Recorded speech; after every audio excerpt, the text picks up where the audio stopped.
ఈ పెన్షన్ల పంపిణీ కార్యక్రమంలో ఇద్దరు నేతలు అటు కూటమిలో ప్రధాన నేతలుగా ఉన్నటువంటి తెలుగుదేశం పార్టీ అధ్యక్షుడు చంద్రబాబు నాయుడు గారు, జనసేన పార్టీ అధ్యక్షుడు డిప్యూటీ సీఎం అయినటువంటి పవన్ కళ్యాణ్ గారు ఇద్దరి వ్యాఖ్యలు కూడా పెను సంచలనం సృష్టించాయి ఆంధ్రప్రదేశ్ రాష్ట్రంలో అని చెప్పచ్చు.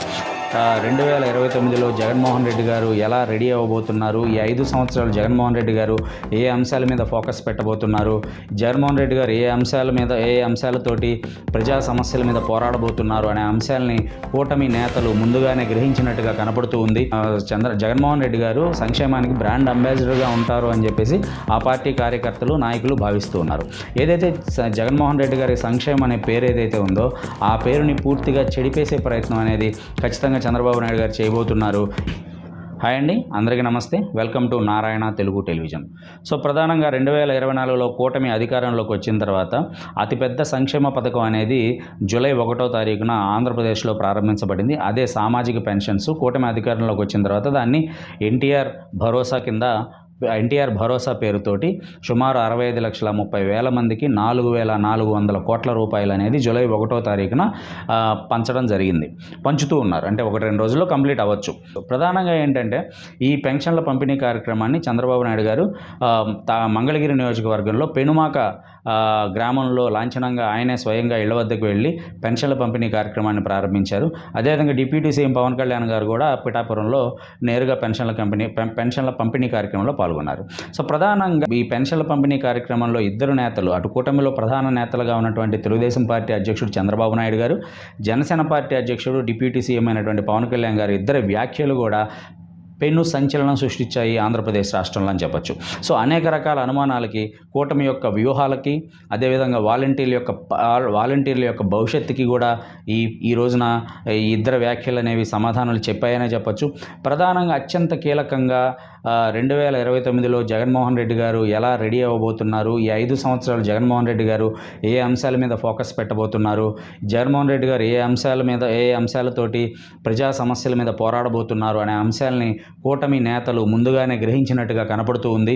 జగన్మోహన్ రెడ్డి గారు ఎక్కువగా ఆధారపడిన సంక్షేమానికి సంబంధించి దానిలోనూ అతి పెద్దదైనటువంటి పెన్షన్ల పంపిణీకి సంబంధించి ఈరోజు కూటమి అనేది మొదటి అడుగు గట్టిగా వేసిందని చెప్పచ్చు. సో ప్రధానంగా ఏంటంటే అందులో 2 ప్రధానమైన ఈరోజు పెన్షన్ పంపిణీలో అత్యంత కీలకమైన విషయాలు ఏమున్నాయంటే, ఒకటి, కూటమి ప్రభుత్వం ముఖ్యమంత్రి చంద్రబాబు నాయుడు గారు ఇచ్చిన మాట ప్రకారం పెన్షన్లు అనేవి 4,000 రూపాయలు పెంచారు. ప్లస్ ఏప్రిల్, మే, జూన్ నెలకు సంబంధించిన పాత బాకీలు కూడా 3,000 కలిపి 7,000 రూపాయలు అందించారు. అలా అందిస్తున్న సందర్భంలో చంద్రబాబు నాయుడు గారి నోటు వెంట జగన్మోహన్ రెడ్డి గారు ఈ 5 సంవత్సరాలు ఏ అంశాల మీద అయితే పోరాడబోతున్నారో ఆ అంశాలని గట్టిగానే కౌంటర్ ఇచ్చే ప్రయత్నం చేశారు. సో కూటమి ప్రభుత్వం, Telugu Desam party, especially Telugu Desam party ముఖ్యమంత్రి చంద్రబాబు నాయుడు గారు అని నేను మాట మీద ఉంటాను, మాట ఇచ్చానంటే తప్పను, ఎన్ని కష్టాలు వచ్చినా సరే హామీల అమలుకి నేను కట్టుబడి ఉన్నాను అనే సందేశాన్ని ప్రజలకు బలంగా ఇవ్వడానికి ప్రయత్నం చేశారు. అదేవిధంగా ఏంటంటే ఈ 65,30,000 మంది వృద్ధులకి ఏంటంటే గతంలో, అంటే వైఎస్ఆర్సీపీ అధికారంలో ఉన్నప్పటికంటే, అంటే గతంలో జగన్మోహన్ రెడ్డి గారు వైఎస్ఆర్సీపీ ప్రభుత్వం ఏంటంటే 3,000 రూపాయల పెన్షన్, అంటే అంతకుముందు 2,000 వచ్చేది. సో 3,000 రూపాయల పెన్షన్ పెంచడానికి ఏంటంటే 5 సంవత్సరాల టైం అనేది తీసుకుంది. సో ఇప్పుడు చంద్రబాబు నాయుడు అధికారంలోకి వచ్చిన వెంటనే 26 రోజుల్లోనే ఆ పెన్షన్ 4,000 రూపాయలు చేయడం జరిగింది. అదేవిధంగా పాత బాకీలు కూడా 3,000 రూపాయలు ఇవ్వడం జరిగింది. సో ఈ అంశం అనేది జగన్మోహన్ రెడ్డి గారికి సంబంధించి 5 సంవత్సరాల్లో పెన్షన్లు అనే అంశానికి సంబంధించి పెద్దగా మాట్లాడకుండానే కూటమి చంద్రబాబు నాయుడు గారు గట్టిగానే ప్రయత్నం చేశారని మాత్రం ఖచ్చితంగా చెప్పచ్చు. సో ఏవైతే ప్రధానంగా ఈరోజు పెన్షన్ పంపిణీలో కీలక నేతలు మాట్లాడిన వ్యాఖ్యలు కానివ్వండి, లేదా కూటమి ప్రభుత్వం అధికారంలోకి వచ్చిన తర్వాత వాళ్ళు వేసే అడుగులు కానివ్వండి, స్పష్టంగా కనపడుతున్నది ఏంటి అంటే జగన్మోహన్ రెడ్డి గారు సంక్షేమానికి బ్రాండ్ అంబాసిడర్గా ఉంటారు అని చెప్పేసి ఆ పార్టీ కార్యకర్తలు, నాయకులు భావిస్తూ ఉన్నారు. ఏదైతే జగన్మోహన్ రెడ్డి గారి సంక్షేమం అనే పేరు ఏదైతే ఉందో ఆ పేరుని పూర్తిగా చెడిపేసే ప్రయత్నం అనేది ఖచ్చితంగా చంద్రబాబు నాయుడు గారు చేయబోతున్నారు. ఈ 5 సంవత్సరాల్లో జగన్మోహన్ రెడ్డి గారికి పోరాటానికి ఏ అంశము కూడా దొరకకూడదు అని చెప్పేసి మళ్ళీ 2029లో మళ్ళీ కూటమి అధికారంలోకి రావాలి లేదా తెలుగుదేశం పార్టీ అధికారంలోకి రావాలి అనేది చంద్రబాబు నాయుడు గారి వ్యూహంగా అయితే స్పష్టంగా కనపడుతుంది. సో దానిలో భాగంగానే అధికారంలోకి వచ్చిన వెంటనే అటుపక్క ఉద్యోగాలకు మెగా డిఎస్సి నోటిఫికేషన్ ఇచ్చారు. సో ఈరోజు టెట్ ఇచ్చారు, త్వరలో మెగా డిఎస్సి నోటిఫికేషన్ ఇవ్వబోతున్నారు. అదేవిధంగా ఏంటంటే ఒక పక్క మళ్ళీ రాజధాని అమరావతి కార్యక్రమంలో అభివృద్ధి కార్యక్రమాలకి కూడా వచ్చిన వెంటనే శ్రీకారం చుట్టడం జరిగింది.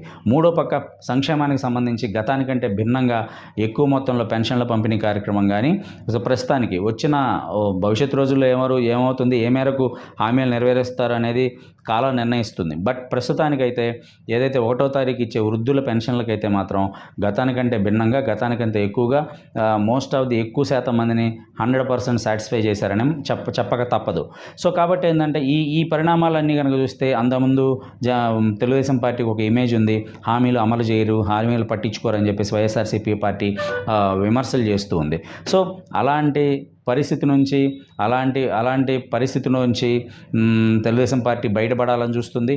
జగన్మోహన్ రెడ్డి గారికి ప్రధాన ఆయుధంగా ఉన్న సంక్షేమాన్ని ఆయన దగ్గర నుంచి తీసుకెళ్లే ప్రయత్నం చేస్తున్నారు.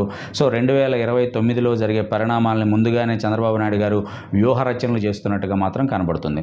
సో ప్రధానంగా చంద్రబాబు నాయుడు గారు చాలా స్పష్టంగా మాట్లాడారు, జగన్మోహన్ రెడ్డిని రాజకీయ సమాధి చేయాలి అని చెప్పేసి మంగళగిరి పెనుమాకలో ఈరోజు పెన్షన్ పంపిణీ కార్యక్రమంలో స్పష్టంగా చెప్పారు.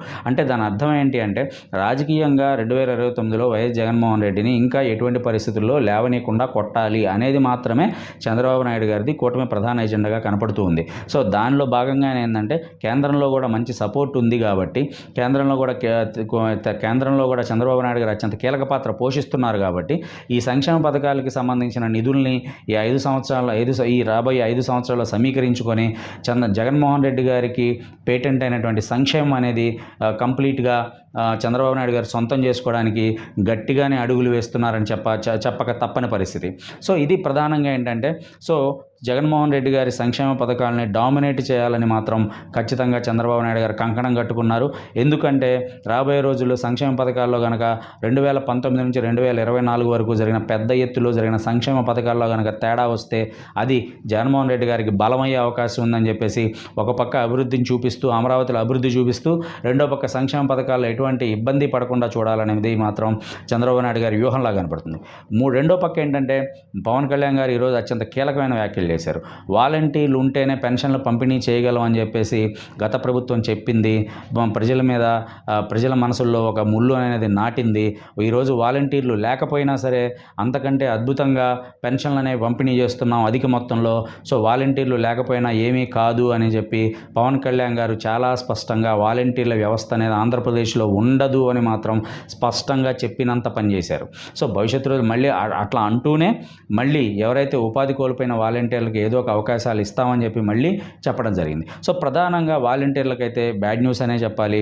ఆంధ్రప్రదేశ్లో వాలంటీర్ల వ్యవస్థ అనేది ఇక రాబోయే రోజుల్లో కనిపించకపోవచ్చు లేదా ఇంకో రూపం తీసుకోవచ్చు. సో ఏదేమైనప్పటికీ కూడా ఇక వాలంటీర్ల సేవలు అనేవి ఆంధ్రప్రదేశ్లో ప్రజలకు అందుబాటులో ఉండే అవకాశం లేదు. సో వారి స్థానంలో సచివాలయ సిబ్బందిని వినియోగించుకోవాలని చెప్పి ప్రభుత్వం భావించింది. ఆల్రెడీ జూలై 1వ తారీఖున వినియోగించింది. సో ప్రధానంగా ఈరోజు అత్యంత కీలకంగా కూటమి యొక్క వ్యూహం అయితే స్పష్టంగా బయటపడింది. సంక్షేమ కార్యక్రమాలతో జగన్మోహన్ రెడ్డిని దెబ్బకొట్టాలి, రాజకీయ సమాధి చేయాలనేది మాత్రం కూటమి యొక్క ఉద్దేశంగా స్పష్టంగా బయటపడింది. సో వాలంటీర్లు ఉంటారా ఉండరా ఈ ప్రశ్నలన్నిటికీ కూడా పవన్ కళ్యాణ్ గారు చాలా స్పష్టంగా సమాధానం చెప్పారు. వాలంటీర్లు లేకపోయినా ఏమీ కాదు, వాలంటీర్లకి వేరే అవకాశాలు కల్పిస్తాం, ప్రస్తుతానికైతే వాలంటీర్లని ప్రభుత్వ కార్యక్రమాల్లో ప్రభుత్వ పథకాల పంపిణీ కార్యక్రమాల్లో మాత్రం వినియోగించదలుచుకోలేదని మాత్రం స్పష్టంగా చెప్పడం జరిగింది. సో ప్రధానంగా ఈరోజు పెన్షన్ల పంపిణీలో ఇద్దరు నేతల మాటలు కనుక చూస్తే కనుక రాబోయే రోజుల్లో రాజకీయ వ్యూహాలు బయటపడ్డాయి, వాలంటీర్ల భవిష్యత్తు బయటపడింది, ప్రభుత్వం యొక్క అడుగులు బయటపడింది. అంటే ఈరోజు అదేవిధంగా కొన్ని మీడియా ఛానల్స్లో ప్రభుత్వ ఉద్యోగులకి ఇంతకుముందు 5-6 తారీఖుల్లో 7 తారీఖుల్లో 8 తారీఖుల్లో శాలరీస్ వచ్చాయి. సో ప్రధానంగా చంద్రబాబు నాయుడు గారికి అతిపెద్ద అండగా ఈసారి ప్రభుత్వ ఉద్యోగులు నిలబడ్డారు. 2024లో చంద్రబాబు నాయుడు గారికి ప్రభుత్వ ఉద్యోగులు కూడా పూర్తి స్థాయిలో మద్దతు తెలిపారు. సో అలా ప్రభుత్వ ఉద్యోగులకు కూడా ఈ రోజు నుంచి అంటే 1వ తారీఖు నుంచే జీతాలు పడుతున్నాయని చెప్పేసి ప్రభుత్వ అనుకూల మీడియాలో కూడా వార్తలు వస్తూ ఉన్నాయి. సో ప్రధానంగా ఏంటంటే ఎవరైతే ప్రభుత్వానికి మద్దతు తెలిపారో వాళ్ళ ఏ వర్గాన్ని కూడా దూరం చేసుకోకుండా ఏ వర్గాన్ని వర్గాన్ని కూడా దూరం చేసుకోకుండా ఆల్రెడీ ఈ సంక్షేమం గురించి ఆలోచించే వాళ్ళకి అంతకన్నా మెరుగైన సంక్షేమం ఇస్తూ, అభివృద్ధి గురించి ఆలోచించే వాళ్ళకి అభివృద్ధి గురించి ఇస్తూ, అభివృద్ధిని చూపిస్తూ, అదేవిధంగా ఉద్యోగాల గురించి చూసే వాళ్ళకి డిఎస్సి అని చెప్పి ఉద్యోగాలు చూపిస్తూ, అన్ని యాంగిల్స్లో కూడా జగన్మోహన్ రెడ్డి గారిని రాజకీయంగా కట్టడి చేయాలని చెప్పి ప్రధానంగా కూటమి యొక్క వ్యూహంగా కనపడుతుంది. ఇది ఈరోజు పెన్షన్ పంపిణీలో జరిగిన అనేక కీలక పరిణామాలు. చూడాలి భవిష్యత్తు రోజుల్లో కూటమి యొక్క స్పీడ్ అనేది ఇలానే ఉంటుందా, ఈ సూపర్ 6 దగ్గర నుంచి ఎన్నికల మేనిఫెస్టోలు ఇచ్చిన అన్ని హామీలు అమలు చేస్తారా లేదా అనేది కాలమే నిర్ణయిస్తుంది. ప్రస్తుతానికైతే మాత్రం కూటమి మాత్రం స్పీడ్గానే ఉంది. Thank you very much.